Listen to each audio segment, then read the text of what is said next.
మనందరం ఒక్కసారైనా లైఫ్ లో పెయిన్ కిల్లర్ అనేది యూజ్ చేసే ఉంటాం కదండి. సో మనందరికి పెయిన్ కిల్లర్స్ అంటే బాగా తెలుసు.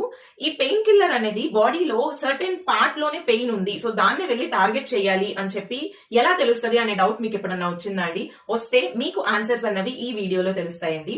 సో మన బాడీలో సెల్స్ గానీ ఏమైనా డ్యామేజ్ అయినప్పుడు లేదంటే ఇంజ్యూర్ అయినప్పుడు మన బాడీ అన్నది as a immune response prostaglandins ని ప్రొడ్యూస్ చేస్తుంది. బాడీలో మన నర్వ్ ఎండింగ్స్ అన్నవి ఈ ప్రోస్టాగ్లాండిన్స్ ని చాలా ఈజీగా ఐడెంటిఫై చేయగలవు.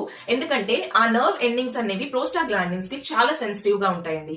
ఆ సెన్సిటివ్ గా ఉండటం వలన మన నర్వ్ ఎండింగ్స్ మన బ్రెయిన్ కి ఒక మెసేజ్ ని పంపిస్తాయి. లైక్ మన బాడీలో ఎక్కడో ఒక సెల్స్ డ్యామేజ్ అయి ఉన్నాయి, దాని వలన ప్రోస్టాగ్లాండిన్స్ అనేవి ప్రొడ్యూస్ అయ్యాయి. సో ఈ కెమికల్స్ ఏ ఏరియాలో ప్రొడ్యూస్ అయ్యాయి అని చెప్పి మన బ్రెయిన్ కి ఒక సిగ్నల్ అన్నది పంపిస్తుంది. మన బ్రెయిన్ అన్నది ఎక్కడైతే ప్రోస్టాగ్లాండిన్స్ ప్రొడ్యూస్ అయి ఉంటాయో అక్కడ పెయిన్ ని ఐడెంటిఫై చేస్తుంది. ఆ పెయిన్ ఐడెంటిఫై అవ్వటం వలన మనకి నెక్స్ట్ స్టెప్ ఏం తీసుకోవాలి, సో బాడీలో మనకి ఆ పెయిన్ తగ్గించుకోవడానికి మనం ఏ స్టెప్ తీసుకోవాలి అని చెప్పి మనం ఫర్దర్ యాక్షన్ తీసుకుంటాం అనమాట.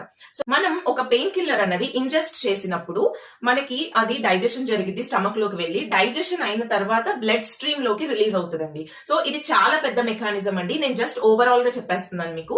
సో బ్లడ్ స్ట్రీమ్ లో రిలీజ్ అయినప్పుడు మన బ్లడ్ అన్నది through out the body flow అవుతూ ఉంటది కదా, అసలు ఏ పార్ట్ లో డ్యామేజ్ అన్నది జరిగింది అని చెప్పి ఈ పెయిన్ కిల్లర్స్ కి ఎలా తెలుస్తుంది అంటే ప్రోస్టాగ్లాండిన్స్ ప్రొడక్షన్ వలన. సో ఈ ప్రోస్టాగ్లాండిన్స్ ఎక్కడైతే ప్రొడ్యూస్ అయి ఉన్నాయో మన డ్రగ్ అనేది అక్కడికి వెళ్ళి బైండ్ అవుతుందండి. బైండ్ అవ్వటం వలన అక్కడ ఆ మెకానిజం ఏదైతే ఉంటుందో పెయిన్ రిలీవింగ్ మెకానిజం అది స్టార్ట్ అవుతుంది అనమాట. సో ఇలా అయితే మన పెయిన్ కిల్లర్స్ అనేవి ఆ ప్రోస్టాగ్లాండిన్స్ ని ఐడెంటిఫై చేసి మన పెయిన్ ని తగ్గించడంలో ఉపయోగపడతాయి. సో పెయిన్ అన్నది తెలియడం అన్నది చాలా మంచి వార్నింగ్ సిగ్నల్ అండి. సో దాని వలన మనం ఎక్కడో మన బాడీలో ఏదో జరుగుతుంది అని చెప్పి మనకి బ్రెయిన్ అన్నది ఇండికేషన్ ఇస్తుంది అనమాట. పెయిన్ వల్లనే బాడీలో ఏదో డిస్టర్బెన్స్ ఉంది అని చెప్పి మనకి తెలుస్తుందండి.